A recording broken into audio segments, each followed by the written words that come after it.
días a todos. Arrancamos esta primera ponencia del seminario Retos y propuestas ante los envejecimientos.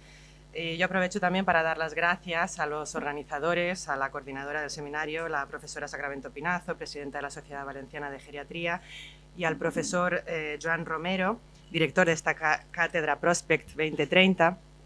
Este verano, en julio, yo tuve la oportunidad de conocer por primera vez acerca de este seminario que organizaba la Universidad de Valencia.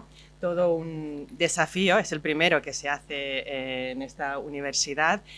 Y en aquel momento el profesor Romero me dio una clave que me pareció fundamental acerca de lo que es el pensamiento estratégico y lo que en definitiva hace esta cátedra. Y es que hay prácticamente 4 oleadas cuando planteamos cualquier cambio social. La primera es la científica, la académica, lo que se está haciendo aquí. El abordar desde todas las perspectivas académicas una cuestión tan fundamental como es la de los envejecimientos, y me parece fundamental hablar de ello en plural, porque bueno, a partir de ahora los ponentes nos desarrollarán cuáles son esas formas de envejecer, porque hay muchas. La segunda es la que hacemos nosotros, los medios de comunicación, y es cuando sintetizamos aquello que está diciendo la ciencia y la academia para hacérselo llegar a la sociedad. Creo que estamos en esa fase en estos momentos. Yo en los últimos meses he leído varios artículos, reportajes acerca de lo que es el envejecimiento, pero no sé si todavía lo estamos haciendo desde la perspectiva adecuada.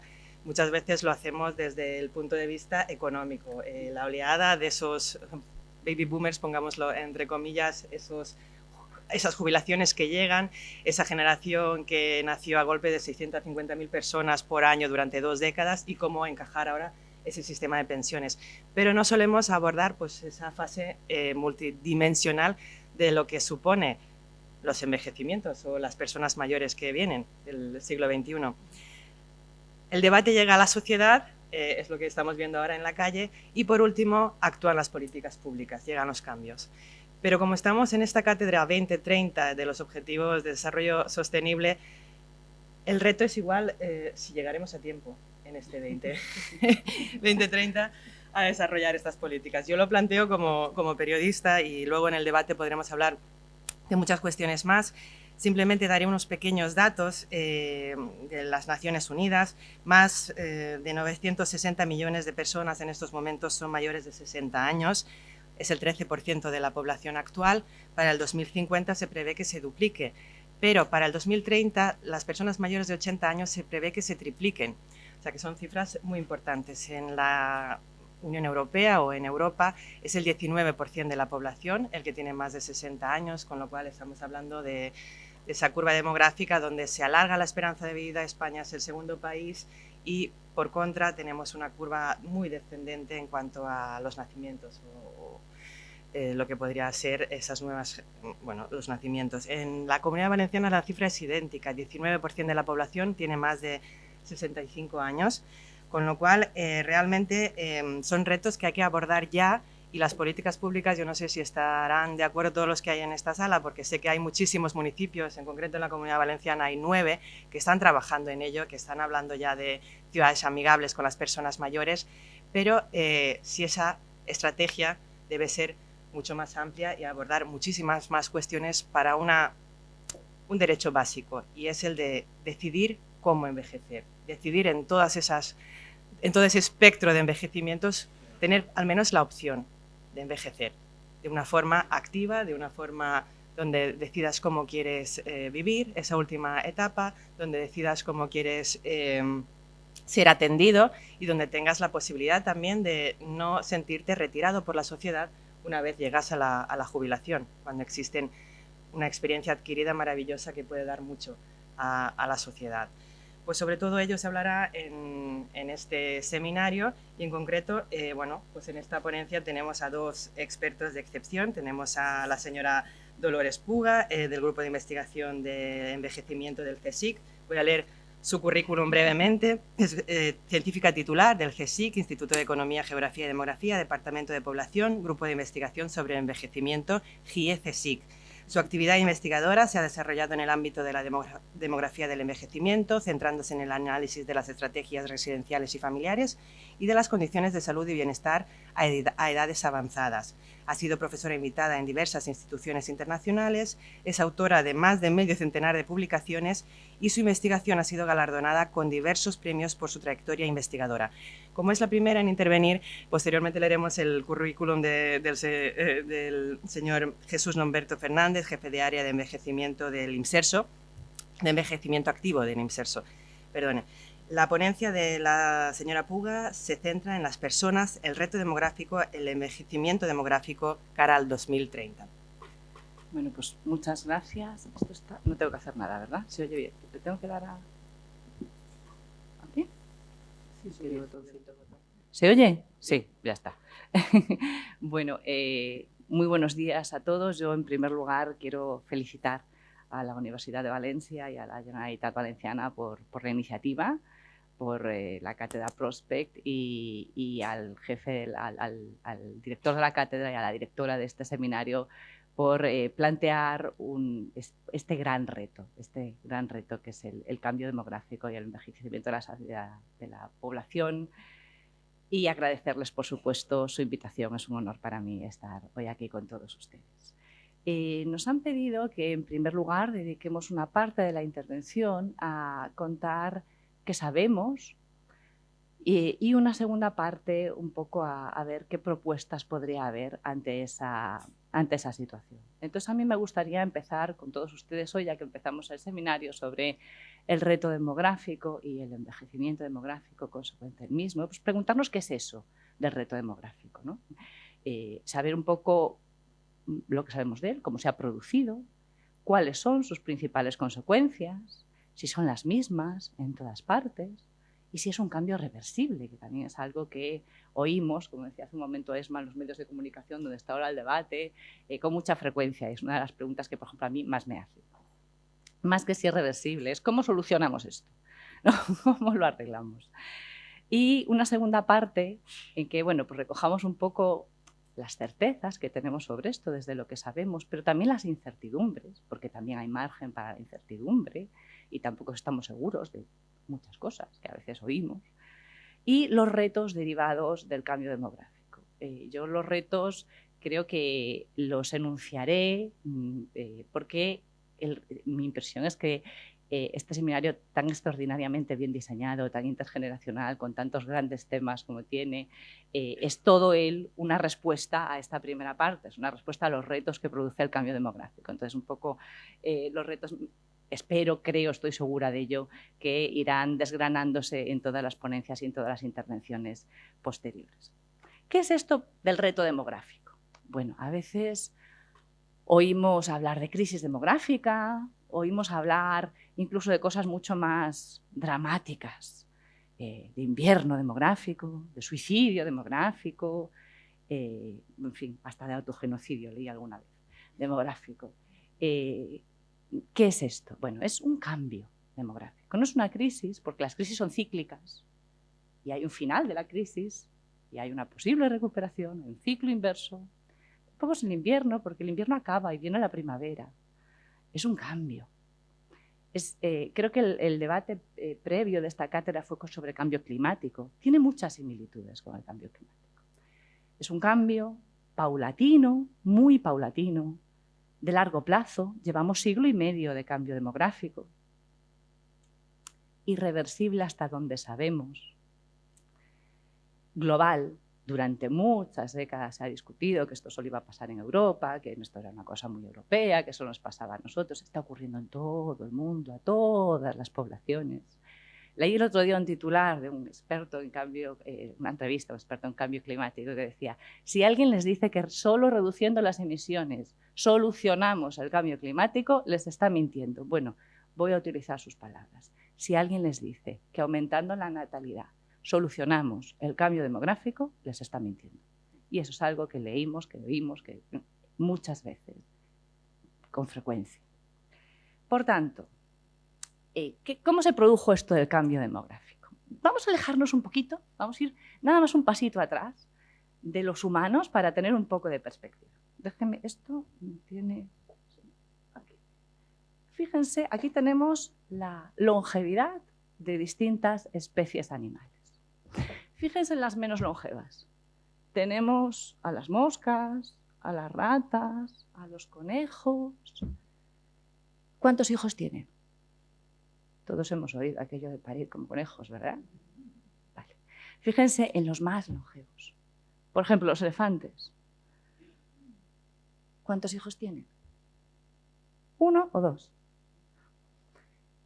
La longevidad y la fecundidad en todas las especies, no solo en las poblaciones humanas, está muy ligada.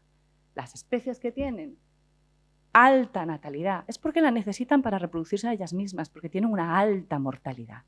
Las que tienen una alta longevidad, es decir, una baja mortalidad, tienen una baja fecundidad, porque ninguna especie tiende al crecimiento, tienden a mantenerse, a reproducirse a sí mismas.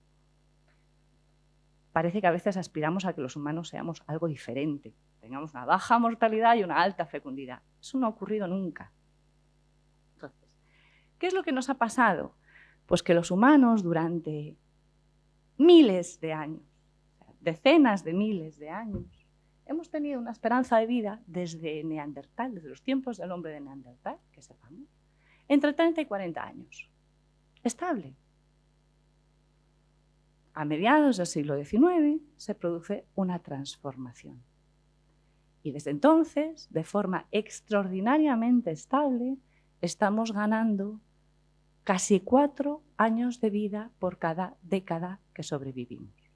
Esos son 6 horas de vida al día.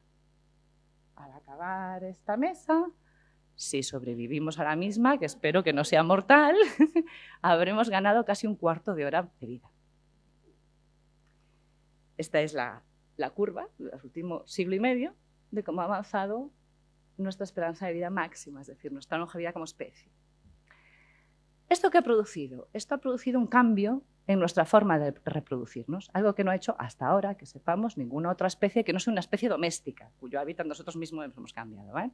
Es decir, que hemos pasado de ser una especie con alta mortalidad y alta fecundidad, porque la necesitábamos para reproducirnos, a ser una especie con una reproducción mucho más eficaz, vamos a decir, en la que una baja fecundidad nos basta para compensar una baja mortalidad. ¿Vale? O sea, el motor de encendido de ese cambio ha sido la transformación de la mortalidad, que es la primera que baja, e inmediatamente después la siguiente generación baja la fecundidad para adaptarse a ese nuevo patrón de mortalidad. Las poblaciones pretransicionales eran poblaciones no solo con una alta mortalidad, sino con una alta mortalidad temprana. Morían muchos niños. Había que producir muchos nacimientos porque perdíamos la población pronto, digamos, ¿vale? Eran poco eficaces. Las poblaciones post-transicionales son poblaciones en las que los nacidos nos duran mucho tiempo, tienen largas trayectorias de vida, con lo cual nos basta una fecundidad baja para mantener una población. Como veis, tanto en el final de la transición como el inicio, las curvas de natalidad y de mortalidad están muy cerca. Pero durante esa transición se separan, porque primero produce el cambio, el descenso de la mortalidad, y después se adapta la fecundidad. Este cambio tiene consecuencias, obviamente. La primera es que no vamos a volver a crecer, al menos no de forma notable y constante, por crecimiento vegetativo, es decir, porque tengamos más nacimientos que defunciones. En realidad, el crecimiento vegetativo es la excepción en la historia de cualquier población. Las poblaciones pretransicionales eran estables, no crecían, y las posttransicionales también lo son. Pero ¿qué ocurre? Que en ese momento previo de cambio, no puedo ir para... Ah, sí puedo, sí, para atrás. En este momento en que se separan las dos curvas es cuando la población crece. Eso es la excepción en la historia de cualquier población. Es un momento excepcional de transformación. ¿Pero qué ha ocurrido? Pues que eso ha ocurrido en todas las poblaciones europeas durante el siglo XX. Y es durante esas décadas cuando hemos diseñado la mayoría de nuestros sistemas sociales, nuestros sistemas de solidaridad entre generaciones.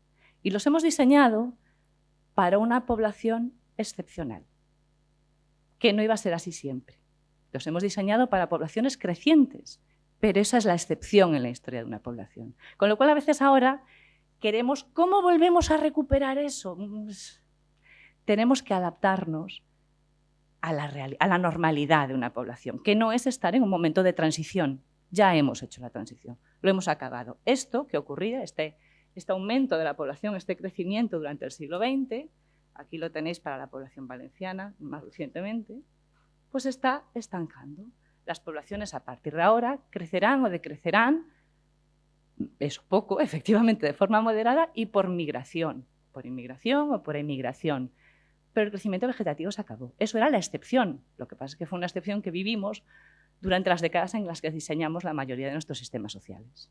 Que ahora uno de los retos derivados, por tanto, de este cambio demográfico es que necesitamos rediseñarlos. Esto que nos prometía Sacra hace un momento de tenemos que repensar el cambio, el pacto intergeneracional. Bueno, pues es que estamos en una nueva realidad y ese es uno de los grandes retos. Tenemos que adaptarnos a ella. De todas formas, también para desdramatizar, muchas veces decir, ¿cómo vamos a mantener nuestra sociedad si no crece? Bueno, a ver, la mayor parte de las poblaciones europeas, de las generaciones europeas, nunca se han reemplazado a sí mismas. A veces nos parece algo muy dramático aquello de, es que no nos vamos a reemplazar, no llegamos al 2,1, que es la tasa de reemplazo generacional. Bueno, aquí tenéis el reemplazo generacional en distintos países europeos. La línea finita es el nivel de fecundidad que hubiera sido necesario en cada país en función de la mortalidad que había en ese momento para reemplazar a las poblaciones, y la de fecundidad es la fecundidad efectivamente habida. Entonces veis que solo en este momento en que la curva se superpone la de fecundidad, y esta intersección, es cuando las generaciones europeas durante el siglo XX han logrado reemplazarse a sí mismas y ha crecido la población. Veis que es la excepción, que son muy poquitas, en algunos países incluso nunca, como en Italia o en Suecia. ¿Sí? O sea, históricamente las poblaciones nunca, las generaciones no se llegan a reemplazar a sí mismas. Entonces tampoco es tanta novedad. ¿Vale? ¿Y cuál es la otra consecuencia? Bueno, pues si lo pensamos bien, si pasamos a ser poblaciones que tienen menos niños, porque todos los nacidos nos duran durante largas trayectorias de vida, pues lógicamente seremos poblaciones con menos niños y jóvenes y con más personas de más edad.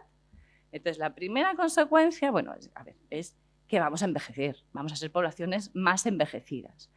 Pero esto del envejecimiento, ¿qué es? Bueno, pues esto significa muchas cosas, no significa solo una. Estoy muy de acuerdo con este título del seminario sobre los envejecimientos en plural. ¿Qué significa? Pues significa, la primera, que vamos a tener que decirle adiós a la pirámide. Vale. Eso ya. Muchas veces oímos aquello de cómo recuperamos una pirámide bonita o incluso una pirámide sana.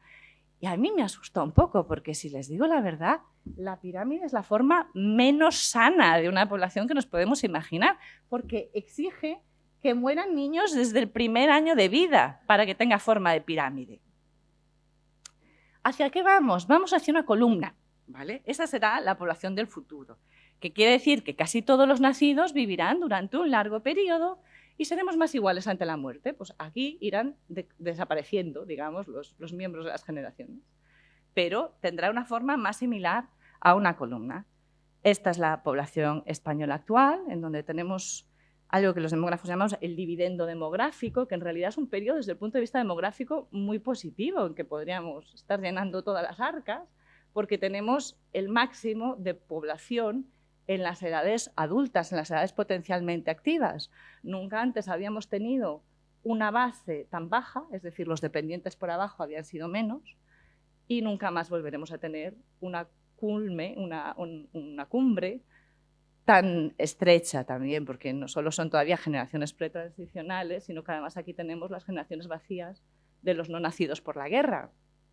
Entonces tenemos como pirámide, tenemos una pirámide especialmente buena ahora mismo. Otra cosa es que lo estemos aprovechando, pero este es un momento potencialmente positivo desde el punto de vista demográfico. Como comentabas al principio, la valenciana es prácticamente idéntica, tienen ustedes la población de la Comunidad Valenciana. ¿Y qué va a pasar en las próximas décadas? Bueno, pues que esta última generación de las generaciones llenas, que además es la generación de los baby boomers, ese momento en que se solaparon distintos calendarios reproductivos, unos retrasados, otros adelantados, entonces hubo un enorme número de nacimientos por año, entre los años 60, finales de los 50 y mediados de los 70, pues esos baby boomers van a ir pasando por otras edades y ven que la base de la pirámide se va pareciendo a una columna a medida que sube por edad, aumenta la edad de la generación de baby boomers. Este es otro de los grandes retos. Los baby boomers han transformado aquellos espacios por los que han pasado, aquellas instituciones por las que han pasado, han transformado la escuela. La universidad no ha vuelto a ser la misma desde el paso de los baby boomers por ella. Han transformado nuestra sociedad y van a transformar indudablemente la vejez y aquello que conocemos como vejez o las vejeces. Tenemos que también pensar que las generaciones que llegan a ese largo espacio de la vejez son muy diferentes y la transformarán, como han transformado el resto de las edades por las que pasamos y la sociedad por la que pasamos. Tenía aquí otra. Bueno, vale. Pero no solo se trata del paso de los baby boomers. Tenemos un cambio de nuestra sociedad. No solo va a haber más gente de más edad, sino que lo que vamos a tener es población de más edades. Vamos a tener mucha más diversidad etaria y la población menos concentrada en determinadas edades. Aquella población que esquematizábamos un poco en el pasado como niños, adultos y viejos, ese es un esquema que nunca más nos va a servir. No tenemos 3 edades, tenemos muchas más. Estamos descubriendo edades, no solo al final de la vida, sino muchas más edades. Ven aquí, por ejemplo, cómo ha cambiado la estructura por edades de nuestra población. En el pasado, prácticamente la mitad de la población tenía menos de 30 años. Y no estoy hablando de tan atrás, estoy hablando de los años 70. Estaba concentrada por debajo de los 30 años. Y el resto, pues era población de 30 o más. La vejez, o sea, a partir de los 60, digamos, pues era poco más de un 15%, alrededor de un 15% de la población. En realidad lo que tenemos ahora es una estructura mucho más diversificada, en la que un tercio tiene menos de 30 años, un poco más, tiene entre 30 y 60, y la vejez ya es un espacio más prolongado, ya cada grupo de edad tiene un mayor recorrido. La vejez, lo que ahora entendemos como la vejez, a partir de 65 años, es un periodo cada vez más largo. Estamos hablando de 30, 40 años de vida a la que metemos en el mismo paquete, en el mismo saco. ¿A algunos se nos ocurriría hablar de un recién nacido y de un adulto de 40 años como personas iguales? No, ¿verdad? Ni con las mismas necesidades, ni con las mismas...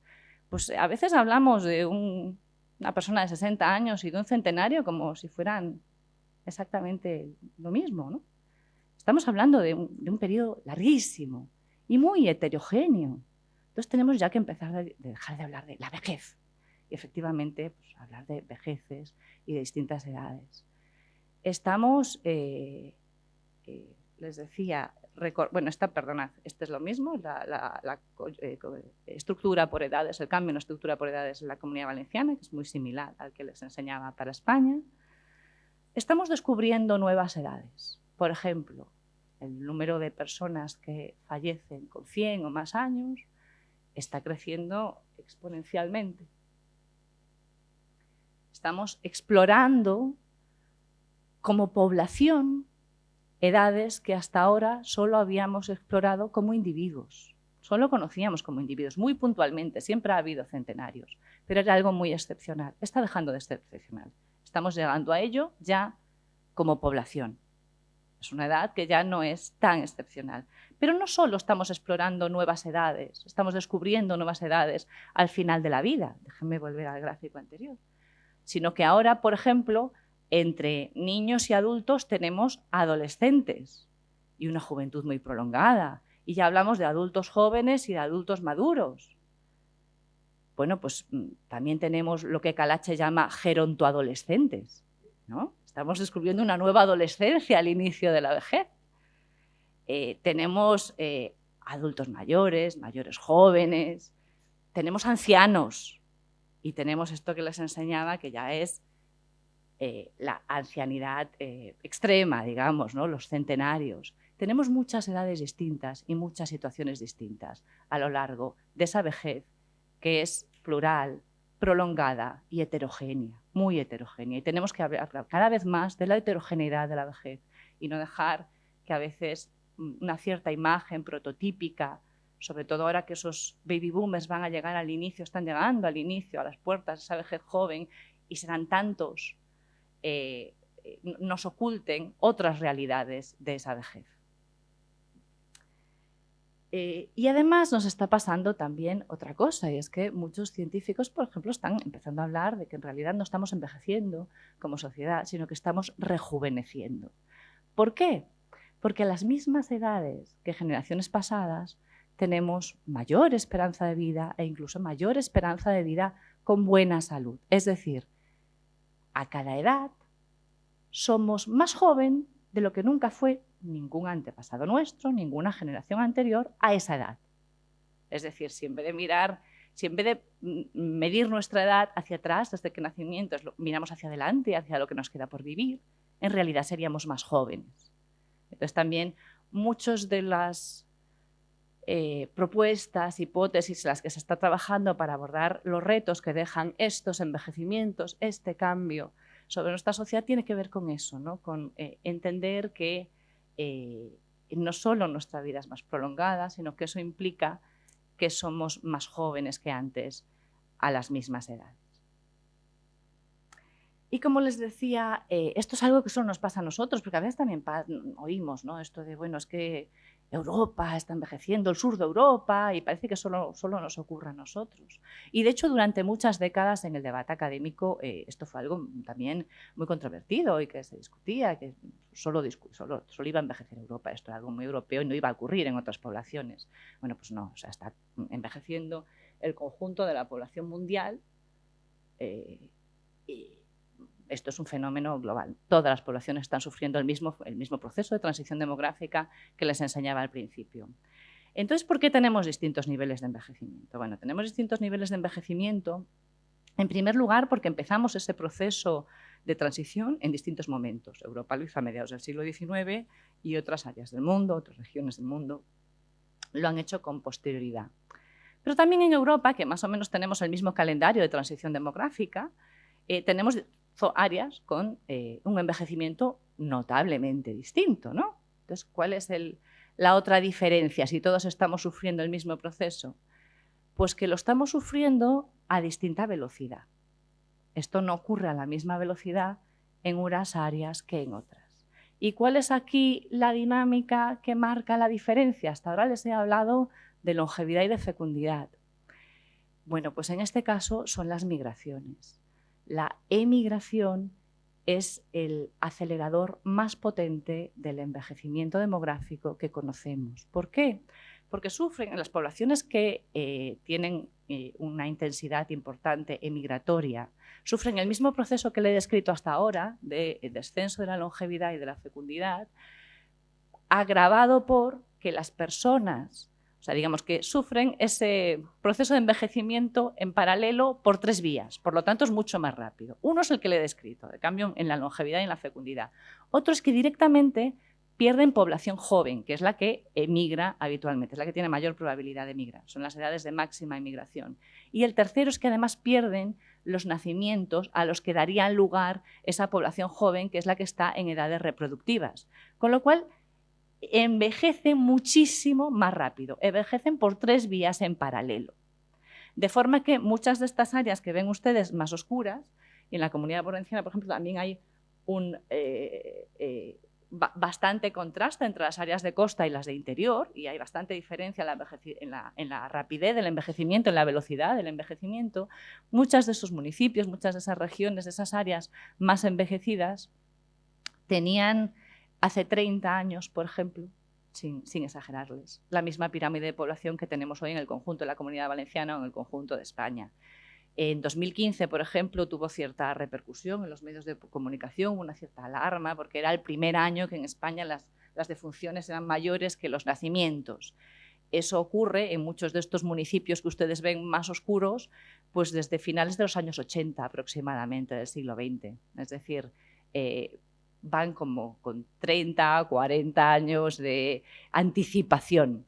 Esto es otro de los grandes retos derivados del cambio demográfico en términos de diferencias territoriales. En primer lugar, estos municipios tienen que adaptarse más rápido, con lo cual tiene menos tiempo. Hacer una adaptación profunda a este cambio que va a alterar tanto muchas de nuestras estructuras como sociedad, la sociedad tal y como la conocemos, no va a ser sencillo. Es un reto importante que tenemos por delante, como estamos diciendo desde el inicio del seminario, pues en estas zonas van a tener menos tiempo para hacerlo. Por otra parte, también podríamos ver la parte positiva y tenemos áreas piloto, áreas en las que podemos experimentar cómo afrontar este reto, cómo aproximarnos a él, porque están experimentando ahora lo que el conjunto de la población europea va a experimentar en 2 décadas, en 3 décadas. Entonces, bueno, al menos saquemos eso de bueno, ¿no? Utilicémoslo. Tenemos áreas que tenemos el mismo fenómeno que vamos a encontrar en el conjunto de la población europea, pero antes porque lo están sufriendo más rápido. Entonces, por una parte, tenemos que adaptarnos más rápido, pero tenemos una oportunidad para aprender. Vamos a verlo así. Bueno, ¿y esto tiene arreglo? Bueno, ¿esto lo arreglamos subiendo la fecundidad, como les decía al principio? Pues no. Vamos a ver. Tenemos una fecundidad por debajo de lo que con nuestra mortalidad actual sería el nivel de reemplazo, pues desde hace 35 años. Y ahí está. Y no la hemos cambiado en 35 años. Tenemos una fecundidad por debajo de 1,5 desde hace 30 años, que está muy ligada al calendario de la fecundidad, que es el que tienen aquí, que por una parte tiene que ver con dificultades para emanciparse, con dificultades para establecerse en el mercado de trabajo, para estabilizarse, que eso es, quiero pensar, debería ser reversible, podríamos intentar revertirlo, pero también tiene que ver con esos cambios en las edades de la vida, con esa prolongación de la adolescencia, de la juventud, de las trayectorias formativas, y eso ya no es reversible. Es decir, tiene distintos componentes y es reversible hasta un punto, pero no completamente. ¿Podemos aumentar este nivel de fecundidad? Sí. ¿Hasta dónde? Bueno, pues aquí tienen todos los países europeos, los países que como nosotros llevan siglo y medio, aquellos que estamos en cabeza de ese proceso de transición demográfica, y algunos de ellos, los que han logrado una fecundidad más alta, como Francia o Suecia, llevan desde mediados del siglo XX con intensas políticas, con intensa política social, en el caso de Suecia, con intensa política familiar, en el caso de Francia, políticas estables, constantes, muy intensas, a largo plazo. Tienen una fecundidad en torno a 2 hijos, un poco por debajo, pero en torno, más o menos depende del año, a 2 hijos por mujer. Si mañana nosotros tuviéramos una fecundidad de 2 hijos por mujer, cosa que sería completamente imposible, necesitaríamos como ellos muchísimo más, pero si la tuviéramos, ¿solucionaríamos, arreglaríamos el cambio en la estructura por edades? No, casi no se notaría en la estructura por edades. Es decir, este es un cambio que ha venido para quedarse y lo mejor que podemos hacer es empezar a adaptarnos ya, antes de que sea más tarde. ¿Eso significa que no importa que tengamos una fecundidad tan baja y que nos podemos quedar como estamos y tranquilos? Tampoco, porque en realidad la población quiere tener 2 hijos por mujer prácticamente en todos los países de Europa y aquí también. Con lo cual es una cuestión de poder alcanzar nuestros deseos reproductivos, pero no porque con ello vayamos a arreglar el cambio demográfico ni vayamos a meter la marcha atrás y darle la vuelta, sino de que podamos alcanzar nuestros deseos reproductivos. Por tanto, haciendo un pequeño resumen, tenemos algunas certezas. Sabemos que no seguiremos creciendo de forma notable y constante, tenemos que decirle adiós a la pirámide, vamos a una población de más edad y de más edades. Tenemos una vejez con muchas vejeces, larga, heterogénea, con nuevas y no tan nuevas edades, pero que ya es hora de empezar a mirarlas con distintas miradas y con distinto reconocimiento. A la misma edad, cada generación será más joven que las anteriores. Es un fenómeno universal, ocurre en todas partes, pero no a la misma velocidad. No tiene vuelta atrás, la solución es adaptarse y algunas otras cosas que no nos da tiempo a tratar con calma, pero que tienen que ver con esa combinación de estas tendencias en longevidad, fecundidad entre distintas generaciones. Y es que en estas próximas décadas pues, tenemos más parejas por aumento de la longevidad, pero también la soledad residencial será algo menos nuevo en la vejez, porque también tendremos más rupturas tempranas, tendremos más vínculos intergeneracionales que nunca y conviviremos más que nunca con ambos padres vivos y con hijos adultos. Podemos convivir con ambos padres 3/4 partes de nuestra vida, con hijos adultos, ya no niños, más de la mitad de nuestras vidas, pero tendremos menos vínculos intrageneracionales, tenemos menos vínculos en horizontal. Todo esto cambiará nuestras estructuras, por ejemplo, respecto a los cuidados, que creo que es la siguiente mesa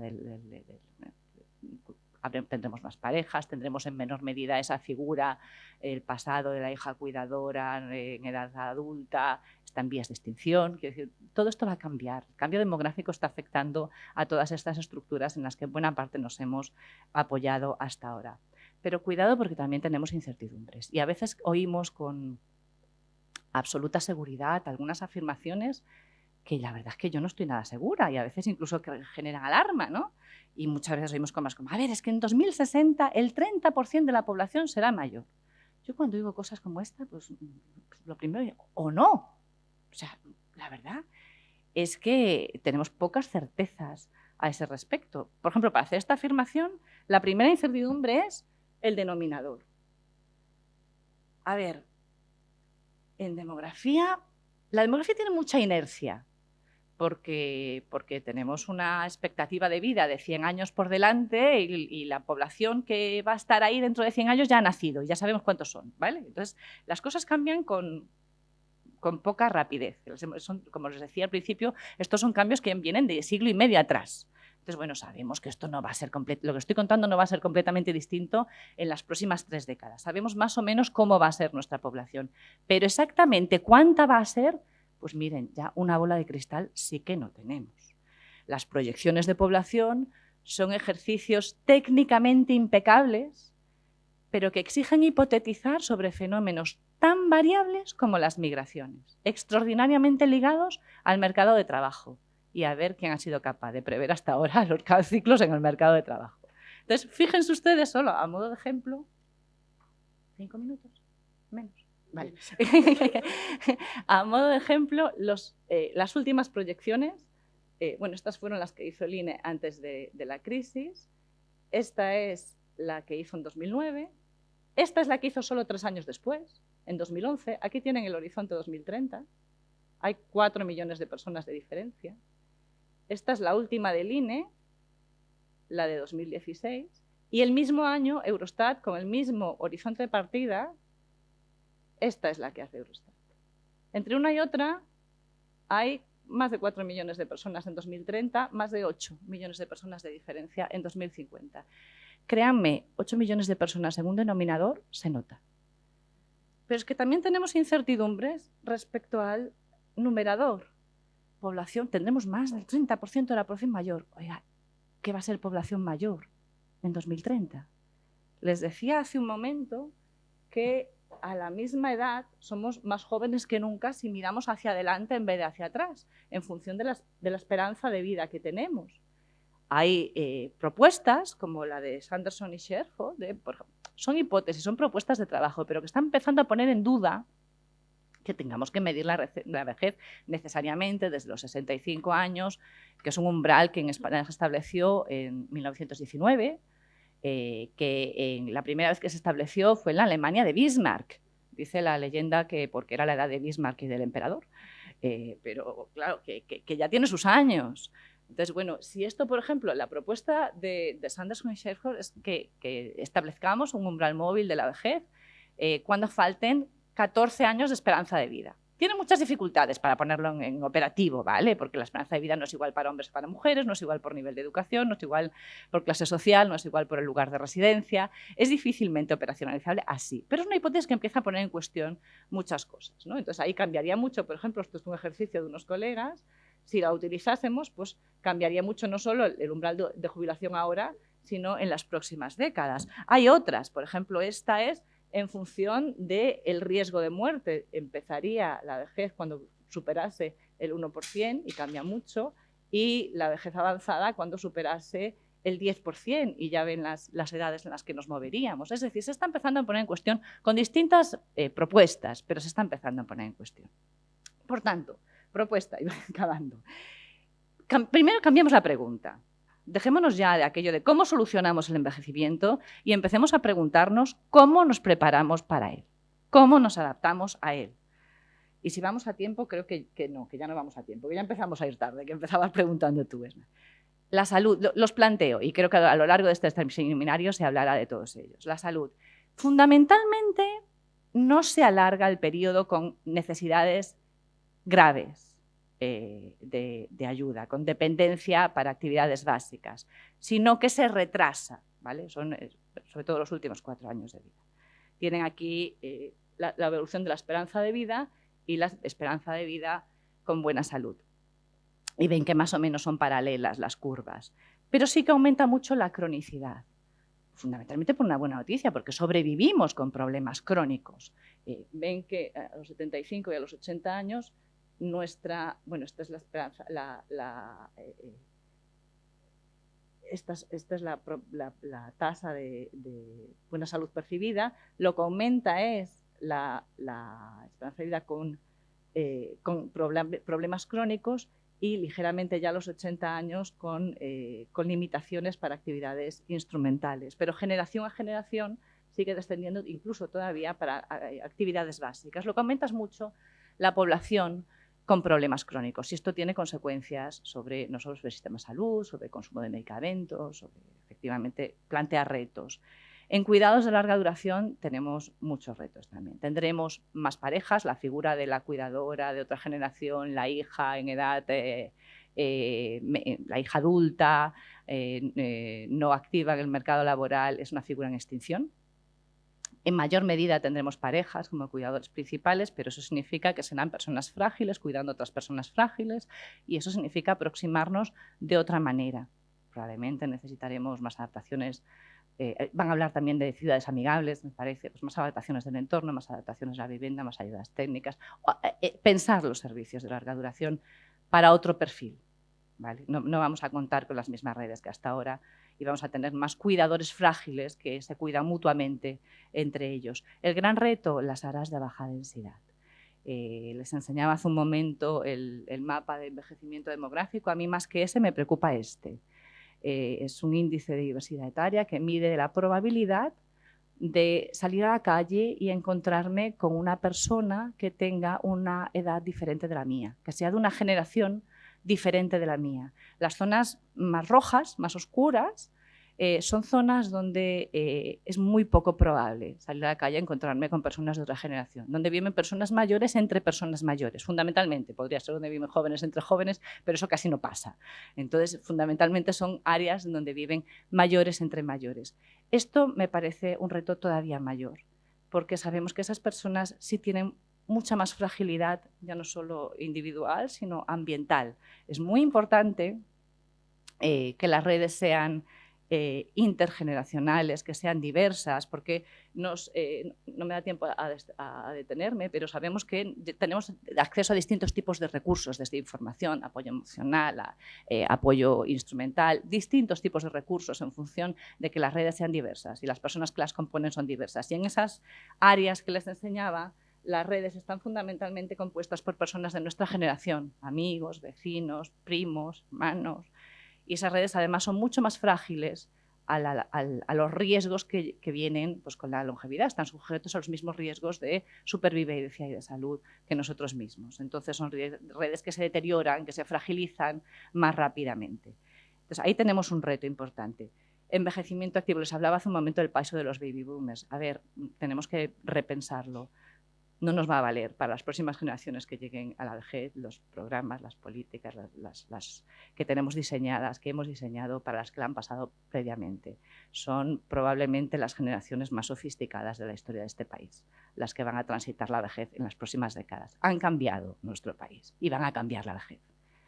Y no les vale con lo que nos valía hasta ahora. Entonces, esto tenemos que repensarlo. Jubilación, decía hace un momento el rector, creo. Tenemos trayectorias mucho más postergadas y mucho más flexibles. Hacia eso es hacia lo que avanza la mayor parte de la literatura académica internacional. Pero también el debate internacional, tengo que decirles, que está mucho menos centrado que en España en la sustentabilidad, en la sostenibilidad, creo que lo he puesto ahí en un anglicismo un poco feo, perdónenme, en la sostenibilidad y mucho más en la suficiencia y en la equidad. Aquí también tenemos un reto por delante y perdón por si me he alargado un poco. Muchas gracias.